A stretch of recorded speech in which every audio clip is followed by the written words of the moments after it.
Well, folks, what is happening? Welcome back to Mentality Monsters, and today's episode is proudly sponsored by Our Kings Competitions. We'll hear more about them later on in the episode.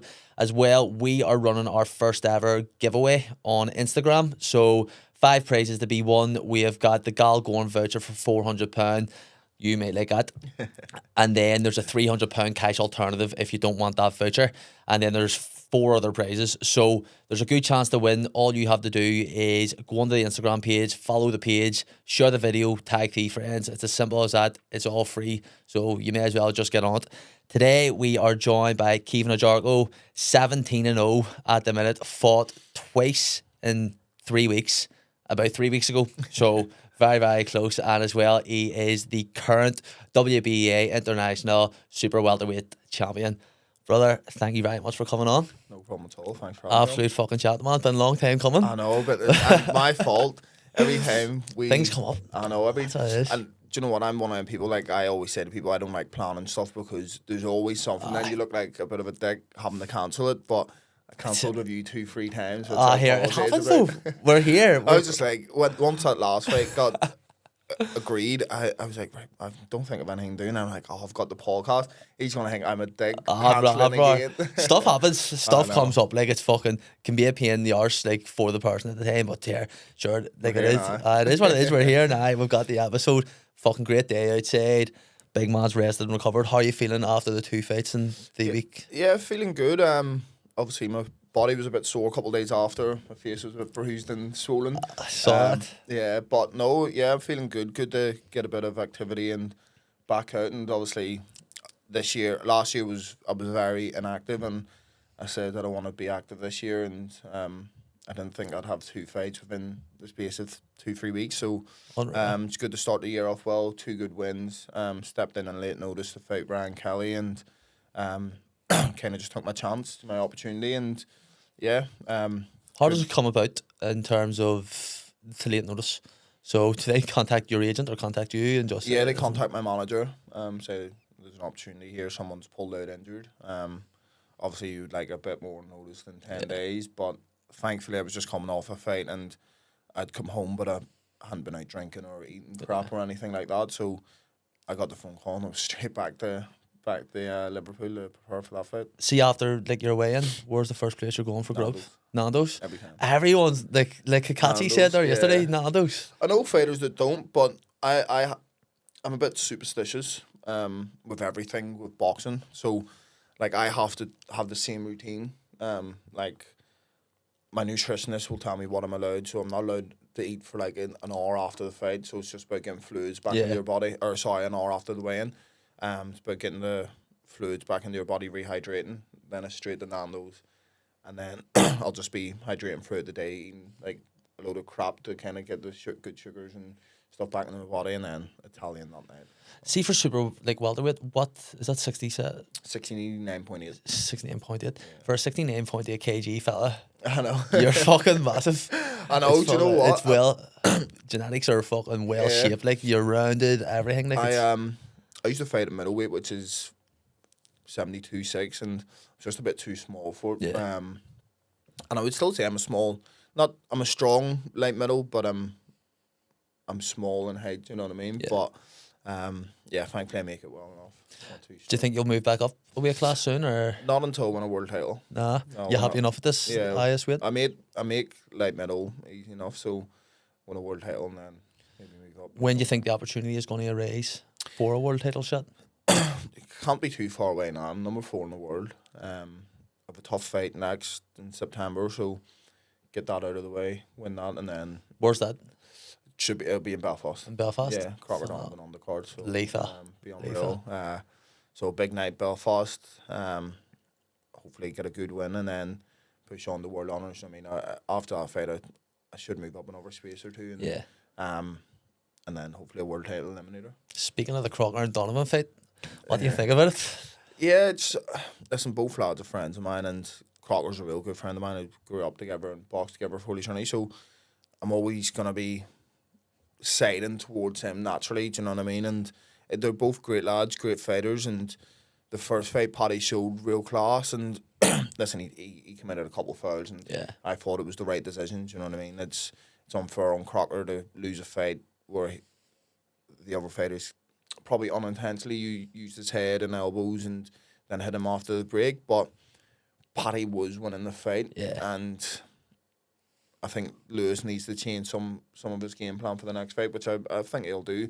Crocker's a good boxer. He loves a scrap, but his boxing ability is underrated, and I think he should probably use it more. I think that wee elbow.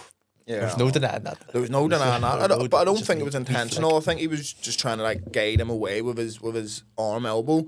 But he caught him, and it's caused cuts and stuff, and it obviously affected Lewis's performance. So, the rematch there'll be a lot of heat and a lot of back and forth. So I look forward. I'm sure the press conference will be good. Yeah, press. You'll be sitting there, and then he'll just be going at it. So it's good. That's what you need, and it's good to see two Irish lads. Do you know what I mean? That's getting their opportunity on the big stage. It's World Title Eliminator. It's their headlining shows, and it's great to see. Do you have any inside scoop on where it's going to be? Yeah. No, I don't. I'd say it's going to be. I know there's talks of Windsor, but I just don't think they'll get the weather or the right timing for it. So 23,000 as well, I think. I think that Frampton fight was 23,000. Yeah, I've no doubt it would sell as well. Like the good thing about the fight fans in Ireland is that they don't really care what sort of card it is. They come out to support anyway. Do you know what I mean? Obviously, 100%. The bigger the name, the more people it's going to come out. But I think the Irish fight fans always come out and support anyway, so it sells. But I think it'll probably be the Odyssey. I think that's the safest place to do it. There was murder at it last time as well. I wasn't here, obviously. I was in camp, but I was watching, obviously, and there was just no need for it all. I just saw the guards, like security guards, just go from one end straight over the other. It actually felt like where I was sitting felt like it was like a Donovan home fight. Though, like, see the amount of people from down south that were up. It was mad. I was just sitting there going, "Fuck, this is crazy." Insane. I knew there was going to be murder. There always is, but it's just like there's no need for it. You know what I mean? Like, come out, support the lads, and have a few drinks, enjoy the night, rather than having any hassle after it. You know what I mean? But once there's drinks involved, and obviously the way the last fight ended, you're probably going to expect there to be a bit of murder. Hopefully the next one it's a bit quieter. I don't know. I gotta go be fucking mad. Sick. Do you know the fella who fought Paddy McCrory on that? Craig Richards? Yeah. His fair play. See his family. They were sat beside us. And they were the only ones who were cheering for him. And they were going Spiders. They were going full pelt. And there were people in front of him just fucking, they just started like shooting on Paddy. And I was like, fair fucking play to him. Paddy has a big following. Like, sure they were. He's actually on here as well next Sunday. So we're back to our kind of niche there for a while was fighters, footballers, comedians. Right, okay. We're going back that. We're going back just because, see the stories that you get out of the fighters. Like, I think fighters are probably the most humblest people you can meet. Yeah, everyone thinks different. Like, everyone before meeting them thinks different. Like, I always used to get, or even on nights out, like, I thought you'd be stuck up, or like people, and I'm just like social media. I thought you'd been stuck up just from social media and stuff. I'm just like, never judge a book by 100%. Just a regular person like everybody else. Just trying to make your way through life, and you're just getting hit in the head. People think just because you get a bit of exposure or attention that you're going to change, and it's never the case. If you look, like you said, all the boxers, I don't know, especially from Ireland, Northern Ireland, I don't know any fighter that's kind of stuck up their own hole or thinks there's something that they're not. Yeah, 100%. Like, boxing teaches you that. It teaches you to be kind of humble and disciplined, and you know what I mean. You've done a bit of MMA before, have you? Yeah, I was speaking to Cormac Burns. Out of like Fight Academy. He was saying, because I was telling him that I have you on the podcast, and he was saying, you used to do a bit of grappling, or you came and done a few grappling sessions. What do you think of grappling? Yeah, I love MMA. My best mate used to fight, and he still trains, so I used to go up with him and train a lot. He used to go to Fight Academy, but I love it. It's tough, so tough. Different level, I think grappling is. Yeah, I love learning. Like I said, I'm going out to play golf. I play paddle, play a bit of darts, like any sort of sports. I play football twice a week. I know, yeah. My missus hates it. No time for her. Okay, but yeah, I just love sports. But MMA, I love it. It's a tough sport, but I'm not training in it anymore because last time I went to Fight Academy, someone dislocated their knee, and I was like, don't need that. So I Yeah. was training with my mate, and because it's obviously a bit go a bit easier on each other, and I tore my AC joint before the Troy fight, so it's just like I I knock fucked this that, in the yeah. head. But yeah, love it, love training, love watching it, I'll be watching Paul Hughes this weekend. All the lads up in Fight Academy I know well, and they're doing a great job. And maybe after my boxing career, I'll have a fight. Don't know. Fuck yeah, misfits. Yeah, Like MMA. MMA, misfits MMA. So you've trained with the likes of, because I heard you train with Big Donald. So you've trained with the likes of, say, Garrett, Caine, Paul, in terms of their striking. Who I could train with Keelan. over in Liverpool? Yeah, we train in the same gym. Yeah. Do you? And where's that there? Is that It's called Four Corners. Four Corners? In Liverpool, Yeah. yeah. There's a lad who's in my MMA class. His missus is a Muay Thai fighter, Right, okay. and she trains out of Scouser. Right, okay. She trains out of Trains Four there, Corners. yeah. Yeah. She's class. Like I haven't Right, saw her. okay. Like I'm at any videos of her. But who could you take out of the ring, the cage, and put in the ring, and they would have a decent, or they could hold themselves in a boxing match? I think all of them, to be honest, because like fighting in Ireland, we're all fighting Irish, do you know what I mean? And I think we've always had a good boxing background. So, like you say, you mentioned Donald, all the lads go to Donald for their striking, and Donald's. I always said that Donald back in the day. He's probably one of the only people I would train with if he decided to become a boxing coach in Ireland or Northern Ireland. Like I think he's unbelievable. Like, see, technically he's so good. And I used to box with Donald years ago in Holy Trinity whenever he fought. So they all go to him, and so they've all got good stand up. But I've sparred them all. I used to go to the unit in Donald's place and spar them. I'm gonna say I think Paul Hughes, his stand up's very good, but he's got a lot of limelight at the moment. So I'm gonna say Garrett Smiley. I always found Garrett was so awkward and strong when I used to spar him. He was just. What weight would he be at as well? I think he would box my weight, or I think he's 66 kilo or 71, something similar. That's mad, because when I look, he's massive as well. He's huge. When I look at him, but no, like just his frame, and then I look at you, you're because. I mean, you're stockier, but he's taller. Do you know what I mean? I'm only 5'9", 5'10". Do you know what I mean? So, but he's someone at JD like gym a few times. Like he is big lad. Like big lad. He has freakish power. I remember sparring him. He just every time he hit you, you would feel it, and he was so awkward. So, I would say Garrett would have a great time in the boxing ring. Well, we'll go back to the very start here, bro. If you can just tell me where you're from and what you were like as a kid. Originally from London. I was born in London. I moved here when I was 7, 8. My mum's from Belfast, so I've always seen myself as Irish because I always used to travel over when I was younger. Yeah. But yeah, moved to Belfast at a young age, and just like any other kid, it was a bit different because we moved to the heart of West Belfast when there was no real mixed race families, no blacks in Ireland or especially West Belfast, and only coming off like the Good Friday Agreement a couple of years prior to it, do you know what I mean? So it was a bit tough because everyone thought we were British as well as we consider ourselves Irish, do you know what I mean? And it was hard to kind of prove that you were Irish with a British accent, do you know what I mean? Especially in the heart of West Belfast. But my family was well known and we were welcomed. Do you know what I mean? You had the odd kind of dickhead.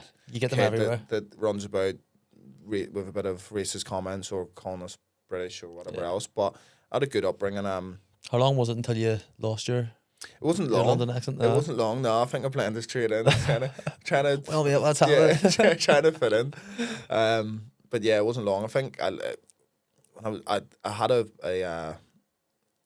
Belfast accent in first year, like so. Where'd you go? CBS. CBS. Yeah, CBS. That's why I'm a boxer. That's it. So. But yeah, great. Just like any other kid, I was into boxing, football, growing up, running the streets. Did you do any other sports like GAA, hurling? Played a bit of GAA and hurling for my school and for Hurling's a mad old sport. Yeah, for Gorton Mona. I admire anyone that plays hurling. Like honestly, my couple of my friends play hurling, and it's such a tough sport. Like I'd rather take 100%. Punches all day long than somebody swinging a hurl at me. Like so I think it's a class sport. It's so physical and so tough. Yeah. So I have a lot of respect for anybody that goes out on a hurling pitch. It's a warrior sport. Like it Yeah. is. It's just lads beating each other. Like see They some don't of the like hits with you watch sticks. people that like footballers, and like I love football and I love playing it, but they get a small tackle on the roll on the bout trying to get a foul. But you watch like GAA or hurling or like Gaelic players, and they're taking massive hits or like a hurl to the chin or arm or wherever, and they're just straight back up fighting for the ball. And it's such a physical and tough sport. Like Shin's the worst place to get hit. yeah, it's not for me. It's not. See that there, wee ankle hit, wee baby toe off the door. Yeah. Oh God, it's tight. for me. Do you ever think about just sit and think what your life would be like if you grown up in London? I do. Yeah. My mates always say to me, like my best mates also all my best mates are from London, but they live here. Like the Uptons and one of my other mates, Defo, he's from London, and one of his friends, he always says, "Thank God you moved to Belfast, because if you lived in London, you'd ever be in jail or dead." I'm very stubborn. I'm very just in certain things that the way I would act, that wouldn't be good in London. From London, would you have lived in a working class area when you were out there? No. No.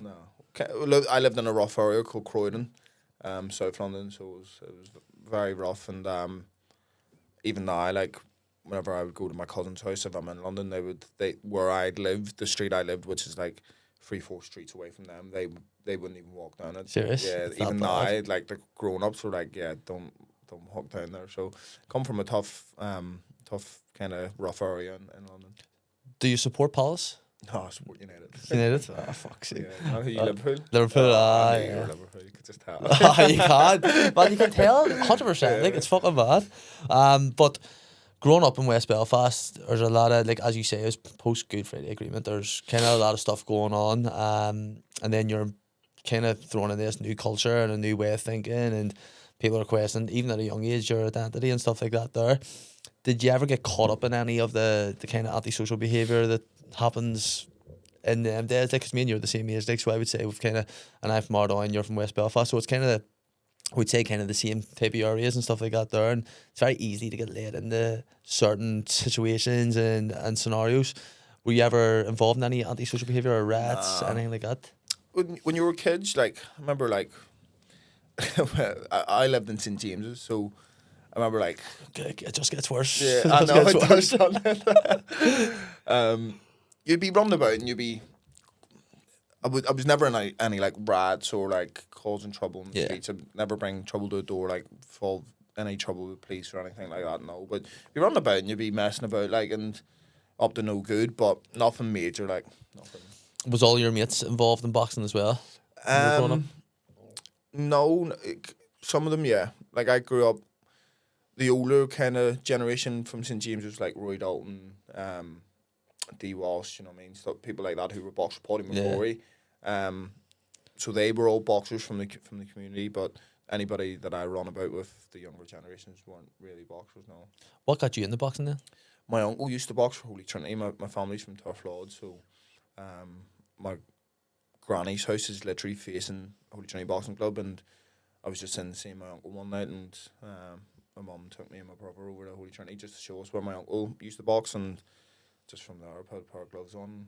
And that was it? 21 years later. So. What was can you remember the first time going in the gym, the smell of it? And the look of yeah, I it can remember the first time we went into the gym, just looking at the photos of my uncle on the wall, and obviously meeting the coaches and stuff, and just you're a young kid, you don't really know what's going on, and just kind of running about, hitting the bags and stuff, but just loved it. Just I was always an angry kid, and had a short. Being a United fan, I can completely understand.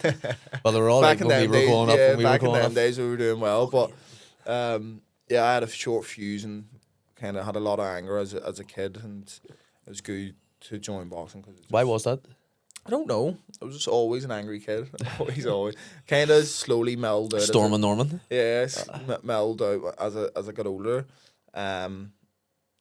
But yeah, boxing was a good way to kind of channel that frustration and anger as a young kid. Do you remember your first fight as a kid? I do, yeah. What was that like? It was good. I never, like, I joined boxing when I was 7, 8 years old, and you start fighting when you're 11, and like my older brother and all my mates in the club were all fighting, and I had no real interest in it. I loved training and stuff, but I always just went to football matches whenever there was weigh-ins. Maybe at that age I was maybe a bit scared to fight. But I remember them and all fighting, and I'd be like, I want a bit of this, you know what I mean? Seeing them and all get the attention and winning and stuff. And yeah, I remember my first fight. I was just a small fat kid. I used to be a wee small fat chubby kid that just loved the brawl, just loved the scrap. And I lost my first fight. I actually broke the kid's nose, and he couldn't fight in the final. I was raising because like That's a win. yeah, I know. I only lost. I remember I lost like 13 points to 12, so I only lost by a point. I later on beat that guy twice. But yeah, I remember. Where was that? St Kevin's Hall. Kevin's Hall. Remember St Kevin's Hall? It's not there anymore, is it? I lost my first fight, and I remember crying my eyes out. I cried my eyes out. Just cried, just out there crying. But yeah, I loved. Just once you get that first feeling, even like coming off a loss, like it's just there's nothing like being in the ring, just fighting. Do you know what I mean? It's like nothing else matters. Do you know what I mean? It's just you and another person, and you're fighting to get a win. When it comes to your amateur career, again, like as I said to you before, all that I could really find online and kind of the research on which I was doing was more your pro career. Your amateur career, how did that go for you? Was there interims, Ulsters? Were you representing Ireland? Yeah, I had a successful amateur career, like 150 amateur fights. I won 6 nationals from junior right up to senior level. I'm looking in the wrong places. Fuck's sake. Won, All Ireland titles from junior right up to senior level. Won multiple Ulster and interim titles. I fought for Ireland in the World and Europeans and stuff, and fought in load of multi-nation tournaments, and I had a good successful amateur Could career. you have went down to Dublin?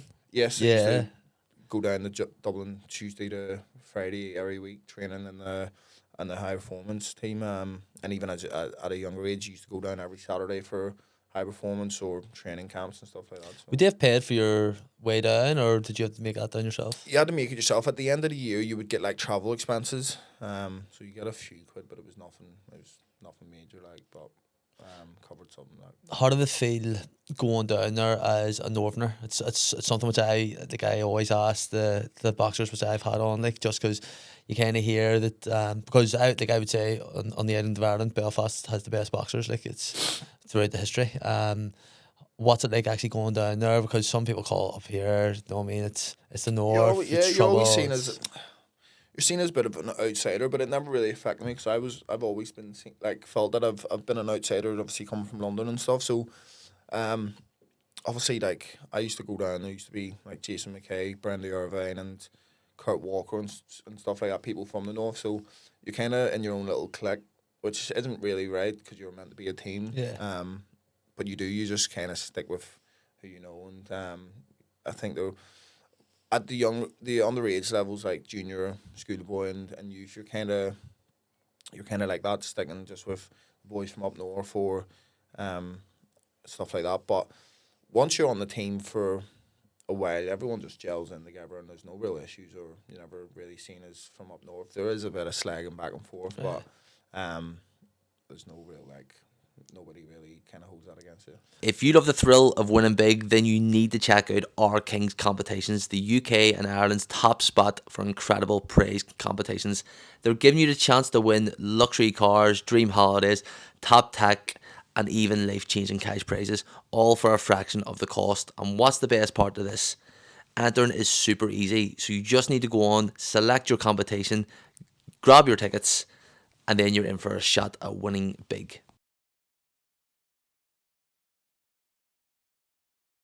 With guaranteed winners in every draw and some of the most amazing prizes out there, Our Kings is the place to be if you want to turn a little into a lot. So, what are you waiting for? Head over to www.ourkingscompetitions.com now and grab your tickets, and you could be our next big winner. That's Our Kings Competitions, where dreams become reality, and enter today.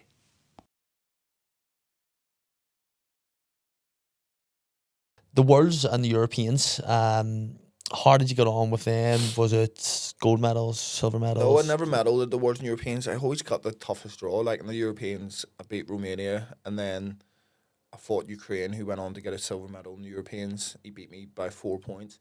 He got a silver medal, and then he got bronze in the Worlds, and then in the Worlds I beat Egypt and then fought the world champion and got beat by 2 points. So just always got the tough draw, and maybe if I fought someone else could have fought for a medal or won a medal. But yeah, it was a good experience. You know what I mean?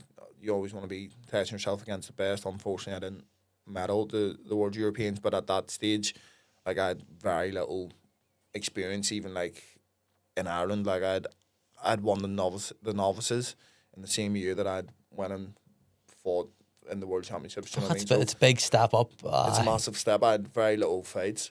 It was the first year that I'd got down to the All Irelands and fought in the national stadium and stuff, that I went on to win them and then represent my country. So I had little experience, but going out there was a great experience, and it gave me a taste of what I can achieve if I keep the head down. And like that feeling of representing your country it's unbelievable. Do you know what I mean?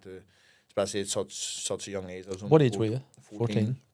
14 years old, going over to Hungary and Kazakhstan to represent your country across the world. There's no better feeling, and as much, like, obviously I would have loved to bring a medal back, but Did you have any pressure on you at that stage at all, or just enjoying it? no real pressure. Obviously you're enjoying it. You obviously want to go out and win and bring medals back and stuff like that, but I think at that age you don't really know what pressure is. I mean, you're 14 years old, just getting an But you're just opportunity to enjoying it. represent your country. You're traveling in the world. What was the food like? Disgusting. Disgusting. Well, That's- in Hungary it was all right. Kazakhstan wasn't great. I'd say The worst place is Russia. Like, I Russia? went to Russia 4 times and I absolutely hated it every time I went. Like, the food. Like, I wouldn't say I'm really fussy now. I'd probably try a bit more foods now, but back then I was really, really fussy. No So, Nando's out there. no Nando's out there. So I literally lived on like pot noodles, and like, I don't even like pot noodles, but there was noodles out there that you could buy, and I basically lived on them and like boiled eggs. Boiled eggs. Here, that's not too bad. You It's still not get the too bad, protein. yeah. Still get the Bit of protein. carbs and protein. If you're to have a pot noodle, what colour is it? No, I don't like pot noodle. At all? Oh no, that's disgusting. See Anybody the like, sauce at the bottom of pot noodle? Fuck. anybody Put it in the pot shot noodles glass. and put it in The the shot glass and just fucking that. Nah, like, see people say put a round of bread and all with pot noodle. That's disgusting. I don't like things. Do you like Chinese? I love Chinese. Yeah. Do you have bread with your Chinese? I would have. Yeah. That's nice, but like pot noodles all soggy and all. It's not. I remember saying to someone, because I used to do a youth group called Our City, Okay. where it's on the Shankill, but it's Ardor Shankill and Clonard. And I remember saying to one of the lads from the Shankill that I have bread and butter with my Chinese, and they're like, what?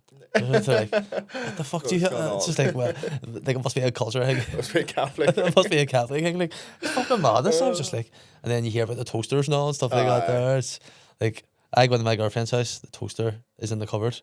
I go into my house, the toaster is out. Do you know what? I know a load of people who put toaster in the cupboard. It's strange. Like, just leave it out. Just because you couldn't have to take it out again. Exactly. You know what I They mean? use it It's- and then put it away. Like, you're not What gonna is put a the kettle in point? the cupboard, are you? You know what I mean? That's a fucking fair point. I'm gonna say that there. So your amateur career, you're traveling the world. You're doing this. What exactly is going on in your head in terms of pros? Are you thinking that far ahead, or are you just enjoying yourself at the amateur No, level? Like, at that stage, obviously I'm still very young, but my dream, my goal is to go to the Olympics, kind of Commonwealth Games, and there are the only 2 tournaments that I didn't achieve it to go to. It was the Olympics and the Commonwealth Games, but I had a successful amateur career. Like I said, I had probably about 40 to 50 amateur fights that were internationals for Ireland. So that was my main objective, just to represent Ireland as much as I can. Always win a national title, win an elite title. Obviously win the All Irelands at a senior level, and I achieved that. And once I achieved that, that was always my dream and goal. Once I achieved that, I knew it was time for me to turn over and go pro. I've always had a pro style as an amateur. You know what I mean? Yeah. I've always been like an aggressive style, and I always knew that would be perfect for the pros. So at a young age, it was just to kind of go to the Olympics. That was my goal, and win as many national titles as I can, and most importantly, win a elite title, which I ended up achieving, and then turn pro. What did happen with the Olympics? It was just qualification. Or? Yeah, I lost out in the so you have to win the Irish elites to go to like the World and Europeans and stuff like that to qualify for the Olympics, and I got beaten in the semi-final in a split decision, and Wrong decision or right decision? think it was? It was a close fight. It probably was the right decision. Looking back at the time, I thought I won it, but it was probably the right decision. Yeah. What was the biggest lesson you learned growing up in West Belfast? The biggest lesson I learned growing up. Something that you've carried on the rest of your life, or you've implemented it maybe into your training or your career? Always, I think, just stay humble. Like I've learned in Belfast, nobody cares about your profile or who you are, Yeah. where you come from. That's what I love about. Like I said, I grew up in London, and I still go back to London and see my dad and family over there or friends over there, and they care too much about profile and like that's so and so, and do you know what I mean? As if they're not just regular people. And I think, but coming from Belfast teaches you to be humble. Like nobody cares about you being a pro boxer, and yeah, you get a bit of attention when you go out and stuff, but when it comes down to like you're just seen as a regular person. I love that because I don't think of myself as anybody else. I'm not better than anybody else. I'm not a celebrity or famous or anything like that. I'm just a young kid that's trying to. Well, I'm not young anymore. 21. You're getting there. I know. That's trying to achieve their dreams and their goals, and it doesn't matter whether you're in the public eye or not. It's just you get that attention. But yeah, I'd say coming from Belfast taught me to be humble, and no matter where I am in the world, I'll always keep that with me. But my coach in Holy Trinity the quote that always sticks with me, and it's something that I live by, is control the controllable. And I just use that in every walk of life. Like in certain situations, just if it's out of your control, don't stress about it. I love that. Like Love he it. always taught me it in terms of like in the amateurs you'd weigh in and maybe there's like 10 to 15 people in your weight and you'd be going, oh, he's in the draw and my coach would always say control the controllable. You're fighting him. I may be fighting Joe Bloggs and not somebody else, the number one in the weight. You've got to get past him first. So, or like, it's like, I'm like, oh, I've been watching videos of him. He's like, control the controllable. Because he might have a different game plan. He might come out and fight differently this time. Do you know what I mean? You're a different style. So I've always used that in every walk of life. I've always, whether I'm stressed, whether it's to do with money or personal issues or boxing, I can only control what I can actually control. And if it's out of my control, don't focus on it too much and don't let it stress me out. There's a lot of pressures kind of like in life. I'm listening to Ryan Curtis the other day, and he was like saying that like fighters themselves have pressures, and the pressures of fighting, training, making weight and stuff like that there. But there's also the pressures of family, finance, and fucking just life in general. What do you feel pressure in? Do you feel pressure in the external stuff like that? I don't feel pressure in boxing. No. Obviously, I put pressure on myself to achieve and things that I want to achieve and to do well because I know how good and talented I am at. But nothing's achievable without hard work, so I put pressure on myself to work hard and reach some expectations I have of myself. But yeah, there's pressure obviously outside of boxing to provide for your family and obviously set yourself up. Boxing's it's a tough sport, but I don't really feel pressure in boxing, to be honest with you. Like, I think it's a privilege to be able to do what I'm doing. Every time I step in the ring, I feel like I'm carrying the flag of West Belfast and kind of St James's. Yeah, St James's. It's a mad flag. Yeah, I'd say turf laws. I'm a turfer. My family's from turf, and I've always like run about there in Holy Trinity. That's where I grew up boxing. But yeah, it's a privilege to represent my country. Like people think, oh, there's pressure. There's loads of people watching you. Loads of expectations. I don't focus on that. Like I say, control the controllable. Control what you can control, and I just look at it as people always say in interviews and stuff. Oh, is there pressure on you to win this weekend, or pressure for you to do well? And I just think it's a privilege to be able to go out. Like I'm just a regular kid fighting on TV in front of tens of thousands, maybe millions of people. So to be able to represent my country and carry that flag of West Belfast every time, it's a privilege. No pressure. Do you know what I mean? Obviously, I put pressure on myself to perform and to achieve things, and even outside of boxing to provide for my family. And but when you actually deep it and you put all that to the side, it's a privilege. I mean, you hold yourself very highly, just in terms of just all your interactions on the likes of social media or interviews. You're very respectable. Does that come from your family background and the way like you were raised? Yeah, I think so. I kind of came from nothing, so I've nothing to, like, anything that I get in life, I'm appreciative of it. I came from a council house, single parent, raising 3 kids, and a bit of a shit upbringing and background. But so I think, yeah, just I've always been taught to be humble, be respectful, never think you're better than anybody else, and no matter what you've achieved in life. And I just think the influences that I had growing up, like from the boxing club, has always taught me that, and even like early on in my pro career, my first pro coach taught me. He always said, like, in terms of boxing, always have a quiet entrance and a noisy exit, meaning that you're fighting, do the talking. Do you know what I mean? So I always like to show respect and never go on social media and kind of portray myself to be somebody that I'm not. Like, I always get friends and people in the boxing world saying you need to start calling people out and being a bit more disrespectful. Yeah, It's just not your style. It's not me, and I always said to myself, I want to be true to who I am. I never act out a character for somebody else, or to promote a fight, or kind of get a fight, because it's just not who I am. And I always think people respect you more for being true to yourself and being real. Do you know what I mean? There's a lot of fake people out there, a lot of fake. And I get that side of boxing, like a lot of fake people that try and promote themselves to get the opportunities, and fair play to them, they're good at doing what they do, but it's just not me. It's not who I am. Do you know what I mean? And I don't disrespect people because I don't appreciate anybody disrespecting me, so I don't want to be a bit of a hypocrite to go out and disrespect people. So yeah, it's just not who I am. And I think just growing up in Belfast and from my family and just the influences that I had in the boxing world, I've just always been taught to show respect. Like, has there ever been a time where you've wanted to fight back, or you've wanted to say something like? Yeah, of course. There's always times, but like, you just have to kind of. Sometimes I have bit back, and then I look at it and be like, why did I even give my energy? The to heat that? of the moment. Yeah. I just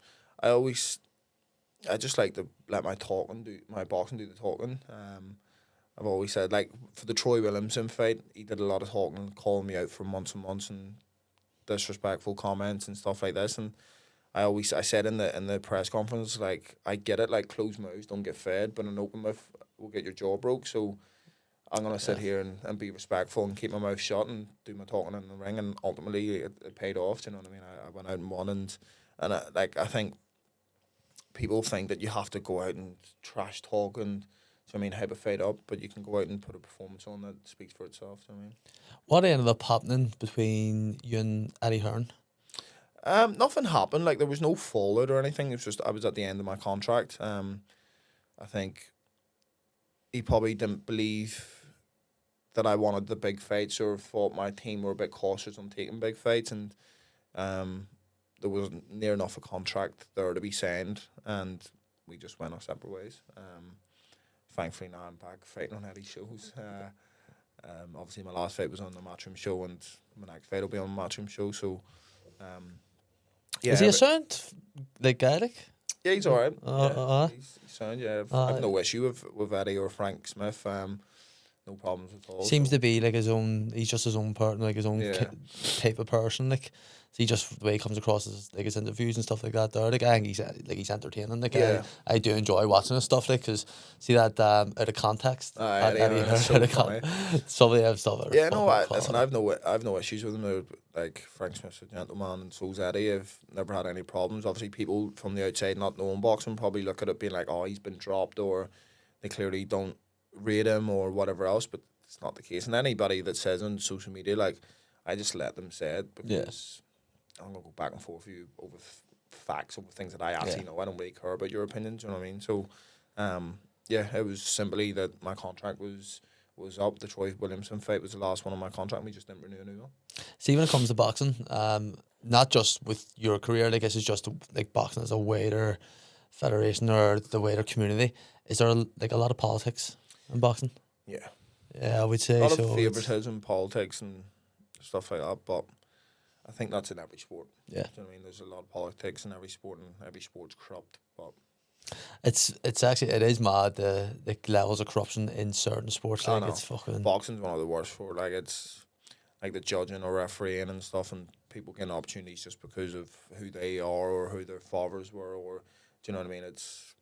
But that's just boxing. It's all the promoters care about is putting bums on seats and getting views and selling whatever else. tickets. I mean, and I get it that that's the business that they're in, as well as like, I think in boxing people are losing the love for actual boxing. Do you know what I mean? Like they're getting caught into the business side of it and caught up in the kind of hype and the entertainment side of it, and one trash talking about it, pushing and shoving at press conferences and views and stuff like this and social media back and forth. Like, and they're losing the love and appreciation for the sweet science of boxing.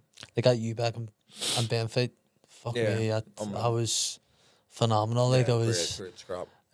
It's mad, but as well, like the likes of say Jake Paul and stuff, like the amount of views or say money that they're getting for their fights. And there's real fighters out there. Like, fair play, like Jake Paul seems that like he's been trying to do it now for 6-7 years or something. Yeah, and he has his own promotional company, VIP, I think it's called, that are giving back. Like, they're giving other fighters the opportunity, and they're sending a lot of female fighters, so they're trying to grow that side of the sport, and it's great to see.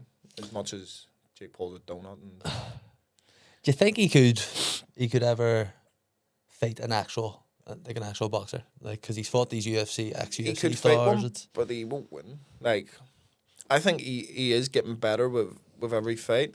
But if you look at his fight against Tommy Fury is a novice boxer. I mean, he had no amateur experience or very little. The family name. He's just come off his brother's name, and Tommy beat him.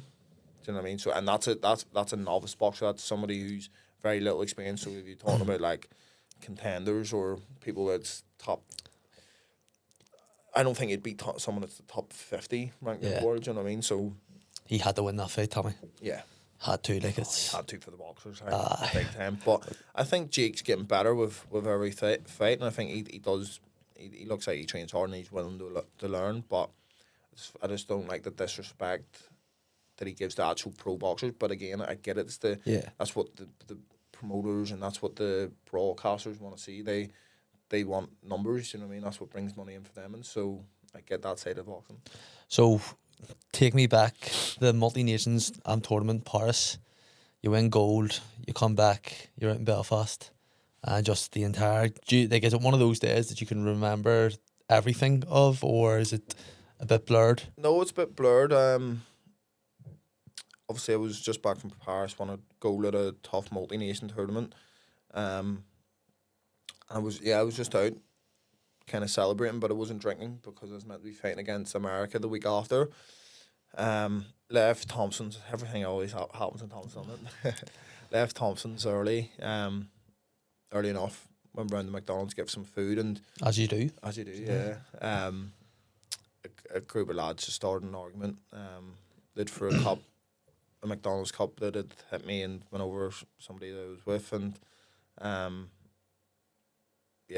long story short, they started an argument and we were arguing back and forth. I walked away and then they had started again, and one thing led to another. I've been hit with a bottle. Then I'm just fighting, I'm scrapping. Obviously it's like me against 30 people. And then I was just, the only thing I remember being hit with a bottle. I've never been dropped, touch wood, in a boxing ring or in the street.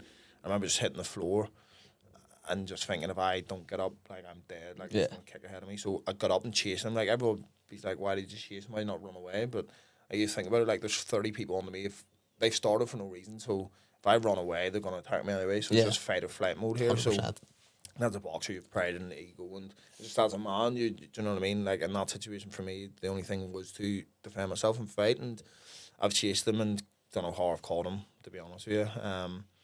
And yeah, next thing, it's a blur. The only thing I remember after that is I'm on top of one of them punching him, and then the person I'm with pulled me off him. It's like, right, that's enough, and then they've noticed that I've been stabbed. They haven't said to me that I've been stabbed, they just said you're facing really bad way keeping. And did you have a beard and all at that stage? Nah, no beard, no. Clean shaven. Easily seen then, I could say. Yeah. So where was it? Was it just so it starts down like here? up here and goes all the way down here, it's like 6-7 inches. Yeah, I was lucky. Like doctor said, it was Fuck an me. inch lower. It bled out in 12 seconds. So count my blessings. Someone was watching over you that day, like. But yeah, just obviously I didn't know I'd been stabbed. Obviously, I know I'm fighting. So it was like I have a bruise or I have a little cut or something. I'm all right, and I've tried to chase them again because they've run off, and then the cops have pulled up and they've stopped me, and like they're putting like they've got their med kit out and putting stuff in my wrapping me up, and I was just like, I'll be fine. I'll go home and stick a plaster on it. And the cops started laughing. He was like, "It's more than a plaster you're gonna need." And that's when I kind of, once I was in the back of the ambulance, I kind of it kicked in that I've actually been stabbed here and I'm covered Did they in blood. tell you at that stage that you have been stabbed, or did you just? No, the person that I was with is they just nobody actually told me at the time that I'd been stabbed or what had happened. Just like you're facing a bad way, and That's a vital bit of information that you I should be know, told. and Like, once I was in the ambulance and stuff, kind of dawned on you. kind of put one and two together, and I'm covered in blood. And then I didn't think like I wasn't in any pain, so I was just like, I'm fine, I can go home here. But once I got to A&E, like they've rushed me into A&E and they're cutting my clothes off, and they're like there's like 10 doctors in the room and they're putting needles in me and calling for blood transfusions, and I'm sitting lying there going, what the fuck's going on here? And then one of the main doctors comes over and was like, right, I'm gonna try and stitch this. We can't give you any anaesthetic because you're losing too much blood. We need to get this closed now. And then like they've went to pull the wrapping that the police had put on me. And, like I'm lying down, the blood just squirts and hits the ceiling. And I'm just Was it sore, or No. was your adrenaline just? no, I didn't feel anything. But I'm just looking, there's blood hitting the ceiling, and I'm just going, this That's isn't not supposed to good. happen. Yeah, this isn't good at all. So, like, he's called another doctor over, and he's like, right, as I pull this, I need you to quickly stitch. So it's just like, fucking. And then, like, having to call family at, like, 4 or 5 in the morning, and I'd lost my phone. I was with an ex-girlfriend out that night, and, like, we were only together, like, a week, so she didn't even have any of my Family members, family numbers. So, Yeah. so, like, trying to contact them and through social media, like 5 in the morning also. Yeah, it was a horrible experience. That's like, what was the next few days like after that? Like, because obviously you're supposed to go and fight in America or fight America. Yeah. What was the first initial days after that? Like, just mentally and physically. It was tough. Obviously, I'm lying in hospital and you're getting everybody coming to see you, but I'm in no real pain. So I'm just like, I'm fine. And like, anybody that knows me, I'm like, I have no patience for anything. So it was just like, I remember saying to the doctors after, as soon as I come out of surgery, I was like, when can I go back to boxing? Like, boxing's been my whole life. So Yeah. I've never, like, the longest I've ever taken out a ring was whenever I got stabbed. Like, even like in the amateurs, if I got beat, I would be straight back in the gym, or if I won, I'd be straight back in the gym, focusing on the next fight. So I was just like, when can I start training again? Just like, let's not worry about that. Let's focus on recovery. And kind of started to play on my mind then, like, am I gonna be able to box again? I've got a big cut down the side of my face and stuff like that. Will it ever open? And yeah, the next few days were tough because kind of you're starting to realize, right, I've been stabbed and I've nearly lost my life, and it was kind of overwhelming, all the support I was getting on social media. Do you know what I mean? Like, and it was crazy how big it hit social media, and just everybody had, like, Michael Buffer messaging me on Twitter, and Tyson Fury and Carl Frampton and stuff, like all these big stars, and yeah, it was a bit overwhelming, but it was mentally, like, obviously the next couple of days you kind of just settling in that I've been stabbed, and you're kind of trying to figure out what you're doing next in terms of recovery, having to go see like plastic surgeons a week after and stuff like that. But it was very mentally tough. It was very, Did you have to get any further surgery after that? No, so because of my dad's African, like my skin, like when I get cuts and stuff, I have like keloid scar. So a couple months after, I think it was near a year after, I had to go back to plastic surgeon because it started to like keloid scarring. So it's like a big thick like scar. And when I went to the plastic surgeon, they were saying I was ever get surgery again, which could make it worse, or steroid injections. So obviously I just went for the steroid injection. Thankfully that took it. That On the took it away. roids. Yeah, on the roids. Yeah, that took it away. But I didn't know. I didn't have to get further surgery. It never opened up again. It's just kind of it was more mentally tough than physically. How long were you out for? I think I made my comeback fight in September, so I got stabbed in May, and I fought in the end of September. So Yeah, that's I know it wasn't too quick long. I turnaround, wasn't meant aye. to be like I remember like I went back to the boxing like 2 weeks, 3 weeks after. Like went back to the gym, and because I'd lost so much blood, it takes a time for it to come back and Yeah. back into your body and stuff. I started getting like really lightheaded while I was training and stuff. So I was like, right, I've gone back way too soon. So I had to take a couple more weeks off, and then I was probably a month or two out of the gym, and then What did you do to fill your time then? eat shit. Eat shit. Yeah, no, I was just constantly out. It was a weird one because I wasn't working. I wasn't working or anything like that, and then, yeah, I was just kind of trying to fill the time with just being with friends, Yeah. family, just doing whatever to keep me occupied because I wasn't allowed to be in the gym. See, after this year, like, so you're back in the gym, fucking September, like, that is really, really quick. Did you learn anything about yourself? Mentally or emotionally? Yeah, mentally, like, it taught me a lot about myself because I've always been mentally headstrong. I've always been, like, independent and kind of, like, if I wanted something, I would get it just through mental toughness. And getting stabbed mentally broke me. Like, it did it. I hit some dark places and hit rock bottom. Like, I think you've got, like, it becomes overwhelming when people's, like, you're out in the street and there's people talking about it or, like, asking you constantly about it, or even, like, people used to come up to me and they didn't want to ask me about it, but they'd be, like, looking around, just trying to Yeah. find a score or look for it, and then they'd use that to bring it up. And mentally it was very tough. Like, I didn't want people thinking I wasn't going to be the same fighter again, and, like, I wasn't meant to fight in, like, 5 months after or whatever it was. I wasn't meant to be back that quickly, but I knew that I had to be to prove everybody that I was the same fighter. Yeah. Like, it was a tough multi-nation tournament out in Spain that I went to, and for me it was like, I can't lose this. Like, I have to prove to everybody that I'm prove to myself that I'm the same fighter. I'm not going to let getting stabbed affect me. But yeah, it was very mentally tough. Them couple of weeks, couple months after, even for the next 2-3 years after, I was in some very dark places. I'd hit rock bottom and had to pull myself out of a hole to the point where I had to go get professional help. Like, I've always been one of them people, like, I deal with my problems alone. Like, and I know how to deal with my problems Yeah. alone. Like, I'm very good at no matter how tough mentally things get for me. I always seem to pull myself out of them dark places, but it got to the stage where I was struggling and I wouldn't speak to friends or family or anybody. And I remember being like, if I want to get out of this situation, that I need to help myself. And I went and got professional help and seen counselors and psychologists and stuff like that. And it helped. And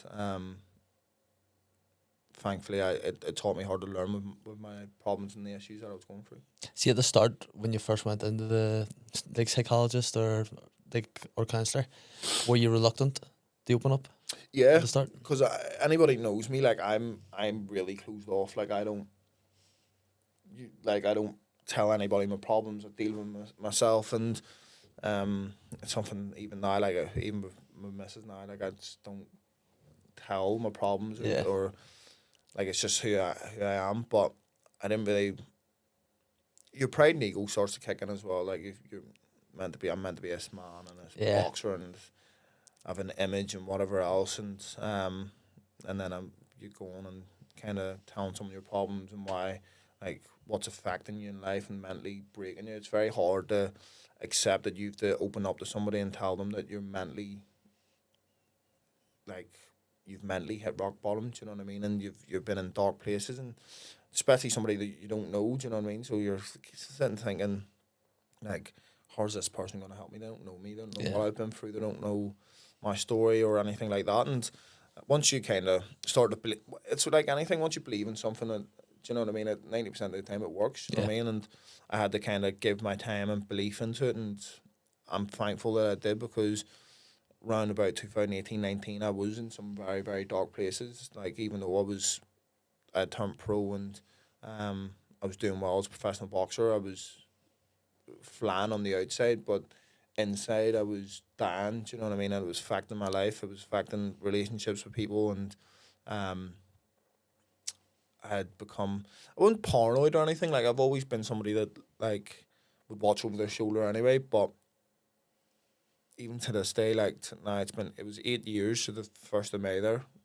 So like literally last week or what, something like that. No, last week that it's just been. But like 8 years on, like if I go into a restaurant, I have to sit with my back to the wall. Like, do you know what I mean? I have to be able to observe and know where everybody is. And if me and you're walking down the street, I'm like constantly just like looking over my shoulder, and it's not nice. Like, it's not nice, but I've learned to deal with it, and it's who I am now. It's part of my story. It's part of who I am, but definitely going and seeing a psychologist definitely helped me. Even though I didn't believe in it at the start, it definitely helped. Is there anything that you do now or that you learnt throughout that process that you've implemented into your life? Say, I don't know if you would do the likes of journaling or gratification or visualization, anything like that there. Is there anything which you learnt along that way that you still do now? No, I used to write my problems down. I always used to write my problems down and then try and figure out ways to how to fix them or whatnot, like one by one. I used to, I think 2019, when I was struggling, 2020, I used to write my like a journal. Like, I used to, like, today I'm feeling this way or whatnot. I don't really do it anymore, but and then just like, I think, like, I read The Secret before, and I still read it this day. I still have it. Still reading. Just learning to believe in yourself and believe. Like, my biggest attribute is my brain. Like, in terms of even in the boxing ring, it's like I will outthink you. I will think of a way to beat you, and that's the way I'm in life. I will think of a way to overcome what I'm going through, and I think you have to, like, at that stage in my life, I had to want to help myself, and I believed in wanting to help myself, and I think that's the biggest thing. Like, anybody who's going through any mental health issues or any problems in life, like, from first hand experience, I know myself that I had all this help around me, but didn't want it. I needed to want to help myself, and once you do that, once you get through that phase of wanting to help yourself, life is so much easier with allowing other people to help you and facing your problems and getting through them. And I think that's the first step a lot of people need to take, is you need to want to help yourself. You need to want to come out of that rut or whatever situation it is in life, whether it's financially, whether it's personal issues with friends, family, relationships. You need to want to help yourself in them situations, and that's what helped me. I think just believing in myself, believing that I could, no matter how many times I hit rock bottom, that I would pull myself out of that hole. And I think having a goal and having wanting to create history and having something like boxing that kept me on a straight path, because there was a time where, do I go down the left road and seek revenge, or do I go down the right road and continue my career and trying to achieve great things and getting my revenge that way? Do you know what I mean? And that ultimately, that's the when I had to come to a decision on what I wanted to do with my life and what road I wanted to go down, and it's a very tough road to go down. I ain't no hard man. I ain't no big hard man. Like, I'm a man that has pride and ego, and as a boxer, you're always going to. So in that situation where I'm like, I want to get revenge, and I felt like I'd been violated, and that's never happened to me in life, and I wanted revenge, but ultimately I had to come up to a decision. If I go down that road, you're probably going to jail, or do you know what I mean? You're gonna end up you'll hurt yourself. Yeah, in a bad situation, or you can go out and still continue to do great things and show that no matter what life throws your way, you can come through adversity and still achieve what you wanted to achieve. And I'm thankful to have the right people around me that helped guide me down that road. Phenomenal. I was out there, was class there, and what you just said. I think it's definitely an experience. It's a negative experience that's forged you and kind of shaped your character. People call me crazy for saying this, but getting stabbed is the best thing that's ever happened to me. Obviously, I didn't want to get stabbed. I didn't want to nearly lose my life, but the lessons that I've learned from getting stabbed, the things I've learned about myself, how mentally strong I am, and no matter what situation I'm in, I know how to pull myself out of them holes or them hitting rock bottom. So I learned so much about myself and the character that getting stabbed has created for me, and the self belief as well. Like I just turned it into a positive. It's such a negative situation. I've been able to turn it into a positive and used it to fuel my desire to become a world champion, and knowing that, listen, if I've been stabbed and nearly lost my life and had to pull myself out of dark places over and over again, that getting in the ring and fighting is 10 times easier than that. So if I can do that, then I can become a world champion. I can achieve my dreams with hard work and sacrifice. Class. Phenomenal, mate. When that happened to you, you were amateur. Yeah. Is that correct? Yeah. So how long was it until you actually made the change to go to pro? About a year and a half. About a year and a half. Was it, you said there before that your style already was a pro style in an amateur game. Was it hard to transition in the pro? No, obviously pro's a lot slower. Like in the amateurs, it's points going, so you're up on your toes, you're feinting a lot, you're throwing a lot of combinations. So I obviously had that traits as an amateur, but I was an aggressive fighter that just liked to focus on power shots and whatnot, and I didn't really had to adopt much. Obviously, you're doing longer rounds, so it's kind of trying to figure out and learn how to slow the pace down because you've got more than 3 rounds. But I didn't have to do too much to adopt. Do you find it easy to go the distance? Yeah, I'm always fit. Like, I hate going the distance. I hate it, like, because you get branded as a fighter that can't punch, and I'm like, get in the ring with me and you find out if I can punch. But yeah, I'm always fit. I always dedicate myself enough, and obviously 10 rounds is a long time. But yeah. Have you ever went into a pro fight and says, right, I'll put him away, I'm on here, just get this over and done with, and then you've went in and you've just went, fuck, this is not going to happen? Yeah, every time you always visualize. Like, I always visualize and go through my head what shots I'm going to use in this fight and the outcome of the fight. And like, I always visualize knocking my opponent out. But when you get in there and someone's throwing back at you, it's a lot harder to knock somebody out. So, yeah, there's plenty of fights I've went into, and like my last fight there, I went in and the shot that we had been practicing worked straight away, and that was the shot that I thought I'd put him away with. But as soon as I hit him with it, he changed something that would stop me from hitting him with it. So stuff like that happens in fights, and as soon as I hit him with it as well, I hit him like 3-4 times with it, and he was still there. So I was like, right, okay, go do something else. Do you know what I mean? Don't telegraph it too much. But yeah, it always happened. What age were you when you went pro? 21. 21. So did you know already that you were going to go over to England? And that's where it was going to happen? I've always, even from early on in my amateur career, I always said to myself, I want to give myself the best opportunity at achieving the goals I've set out for myself, that I have to make the sacrifices that are warranted to achieve that. And if you look at anybody from here, that, like, there's a lot of fighters that have stayed here and have did well enough, but if you look at anybody that's Ryan Burnett, unified world champion, Carl Frampton, unified and 2-weight world champion, Katie Taylor, you look at all the greats that have went away, they've achieved what the maximum in the sport. And I've always said that if I want to achieve something, that I need to make the sacrifices, and I need to go away and focus on being a fighter and being able to improve rather than being home and there's some distractions and stuff. So yeah, I've known from a early age that it would always be moving away. Was it hard going to Liverpool? Like, I know you're from London, you've got family and stuff down there.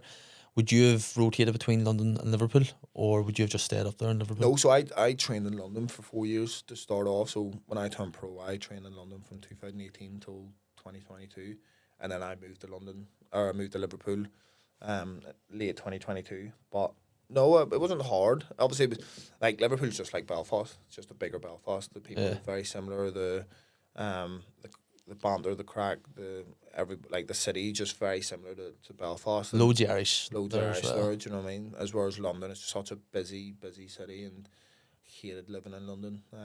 It's very busy, people are rude, live their lives at so expensive as well. It's so expensive, and they live their lives at 100 mile an hour. So it was a lot easier to go to Liverpool and adopt. So I stayed in the East Croydon Hilton. when I went to London, and I'm not joking, the price of everything. It's so mad. It's so fucking scary. expensive. It's like Dublin. Like Dublin's bad as Yeah, well. Dublin Dublin's is really very bad, bad. yeah. Like as we were talking earlier about the Galgorm, like paying that money, like going to London Yeah. or Dublin, spending just as you're much spending or just as twice as much much. It's for a crazy. weekend Like, away. Like, but yeah, so London wasn't for me. And after 4 years, I moved to Liverpool. did you stay with your family when you were? No, I actually lived above a pub, which made it worse. Every fighter has a story. I Like out know. there, like it's I just. lived above a pub for 4 years. It was horrible. Like it was. What did you do to earn money? Thankfully, I signed with Frank Warren, so like I've been on okay money from the start of my career. But that's where you need sponsors to be able to support you as a full-time athlete. What's the realities like of a young boxer? So, because you kind of hear from the 1 to 10, your first 10 fights, it's kind of scraping by. You're just fucking paying your fucking camp, you're paying your coaches and stuff like that there, and you're not really left with much. Is that the realities of boxing? It just depends. If you're someone like me, thankfully from an early age I was signed with a promoter, so I was with Frank Warren, so I had a good deal. So I'm making better money than somebody who's just got a manager and just fighting on small hall shows.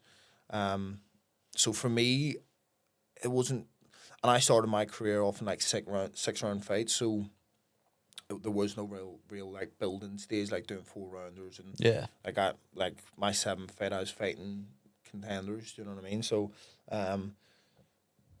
it is that like it is very tough for anybody that doesn't have a promoter. You're literally, so I know some fighters like 10 to 15 fights in that are making no money, but that just comes with the sport. You have to believe. You have to kind of, there's fighters there that you look at Anthony Cacace.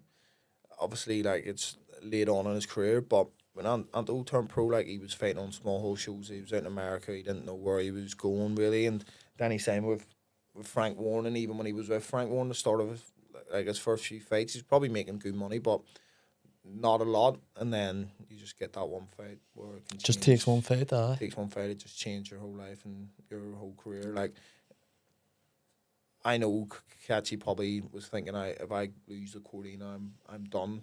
I'm gonna retire. I've made a few quid. Yeah. And he went out and beat Cordina, and then he beat Josh Warrington, and he's now a millionaire. And class. He's fighting Lee Wood, and he goes and beats Lee Wood. You know what I mean? It's just bigger name, more money. Do you know what I mean? It just takes that one fight to change your career. Like that Wood and Conlon fight is mad. Like it's, I remember I was actually watching theirs the other day, and it was the press conference of Wood and Conlon, and Wood actually says, "If I'm still there in the 12th round," it's mad. It gives you chills watching and it. then Like it's that crazy. happens, you're just like, "Fuck me." He's I was the co-main event for that fight. So really? Yeah, I was a co-main event. So like, was that when you won the WBA International? Yeah. No, I defended the WBA International that night. And yeah, I was co-main. That was the best fight I've seen live. Like, it was unreal. Unreal. You were on the card when Crocker fought Throne as well, and Mick fought that night. Because your fight is actually the only fight that I can remember. There's a lad who works behind the bar, and I'd go up to him. He used to go to my school. He's from my area, and I said to him 4 vodkas, and he just came and handed the 4 vodkas and just goes go. And I was just like, sweet. Nice. So I kept going to him and just bringing vodkas back to the lads. Fuck me, I ended up. I can't. At least you watched my fight. I saw your fight, and I remember Crocker and Throne a bit, but Mick's fight cannot fucking remember a single thing. So just going into your pro career, you won the WBA middleweight, Continental middleweight, is it? Light middle. I am light middleweight. What was that like winning your first title? Was that your 10th fight? My 10th fight, yeah. I won that was WBA International middleweight. Yeah, it was great. Obviously, 10 fights in to win a title that's going to put me in the world rankings was unreal. Like, a lot of fighters wouldn't do that until they're like 20 fights in or 15 fights in. So I did it very early on in my career, and obviously it put me in good stead to be fighting for titles and being bigger fights. And obviously it's great to achieve a title that's putting you in the world rankings. What's it do for your confidence? Or is it just another thing, right, that took it off? Nothing matters to me in boxing until I win a world title. Not anything I've achieved now. Like, my biggest accomplishment in boxing. It was becoming national elite champion. Like that, I don't think until I win a world title, That's it. there's nothing that is bigger than being number one in your country at elite level. Like that moment of achieving a childhood dream of mine was unbelievable. So nothing will top that until I become a world champion. And anything that I did before this point now, it's irrelevant. Winning titles, winning national titles, obviously it's put me in good stead to get where I am, but it really means nothing. It's the belts are collecting dust in my room, and they mean nothing to me until I win a world title. They're irrelevant. See, with your amateur career, was there ever a time that GB asked you to represent them or England came? No? Never, no. Wouldn't want to go there anyway. Never. What's the best thing about camp and the worst thing about camp? The worst thing is making weight. Like, the worst thing is that, but then the best thing is that you're in shape. You're constantly in shape. Yeah, but I don't know. The best thing is a tough one. Like, there's so many bad things, like being away from your friends and family, being away from my missus for 4 months there. It's tough. How does she find it? Tough, yeah. Tough. It's tough for her. You know, it's not nice on her. Like, I'm in another country chasing my dreams, and she's having to make sacrifices as well, and put our relationship on hold at stages. So it is very tough, and I get it's very hard for her.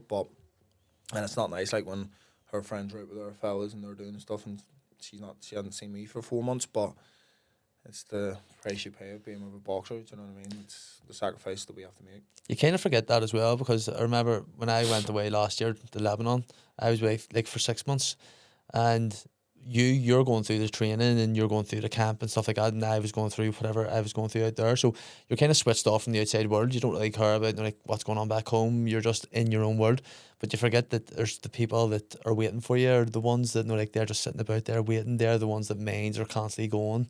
And like, what are they doing? Are they okay? Like wonder how training went today for them, stuff like that there. But you're just in your own wee world, and you actually do forget about your family and stuff like that there. And like, life moves on. Do you know what I mean? Like, I was away for 4 months, and like it's only 4 months, but things change. Do you know what I mean? You come back home, your mates are doing different things or different jobs, or do you know what I mean? The world doesn't stop for you. The world doesn't stop. Do you know what I mean? So you're missing out on a lot of things when you're like, I'm away in Liverpool, and it's only 30 minutes away, but like I miss out on birthdays or St. Paddy's Day.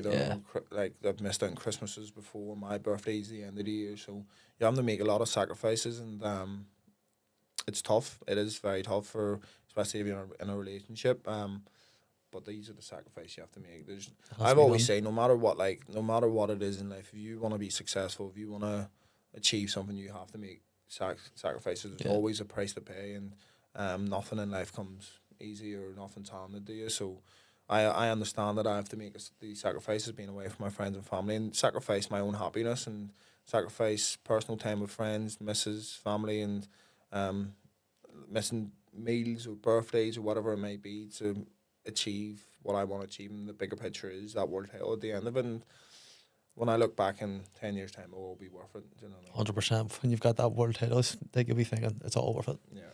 We'll go on to the quick fire questions here. So your favorite boxer of all time? Of all time. Tough one, you know. I just want to say Roy Jones Jr. Your favorite Irish boxer of all time? It has to be Katie Taylor. Like, I'm a massive fan of Brian Burnett and Carl Frampton. They paved the way for fighters in the north to do what they're doing now. But Katie Taylor is the greatest Irish fighter of all time. I don't think Ryan actually gets as much. No, because he's so quiet. And Ryan Burnett for me is one of the best Irish fighters that's ever lived. You know, to become a unified world champion isn't easy to do, and technically he was so good. His story as well. His story's fucking class. So, out of, say, your club or Holy Trinity, who's the best up-and-coming boxer to keep? Pro or amateur? Amateur. John McConnell. John McConnell, is he out of Holy Trinity? John McConnell out of Holy Trinity. He's an unbelievable talent. He won the Irish Elites, I believe. He's won the Ulster Elites. He's flying at the moment, and great talent. Unreal. Your go-to takeaway? My go-to takeaway? I live off Nando's. I'm gonna No say that Nando's allowed. when I'm back home, I haven't stopped eating a Pizza Guy chicken box from a Pizza Guys. Pizza crew they're called now, yeah. Unbelievable. Had Unreal. dough balls last The night. Perry chips as well. Yeah. Perry chips are fucking quality. Unreal. Your best movie? I'm gonna give you my top 3 movies. The greatest movie of all time is Shawshank Redemption, then Law Abiding Citizen, and then Man on Fire. I can go with that. They're my 3 favourite movies. Series? Ooh, the greatest or the best or my Best. favourite? Your favourite? My favourite would probably be Peaky Blinders or like Prison Break, but the best is Game of Thrones. Game of Thrones. Unreal. What house is your favourite? What house? Yeah. What do you mean what house? Like Starks, Oh, Lannisters. Stark. Starks? Yeah. It has to be. Has It to has to be. If you're a Lannister, you're a Has to be. scumbag. Like. Yeah, no, if you're a Lannister or something. You're an no, absolute like- scumbag. Your favourite book? My favourite book.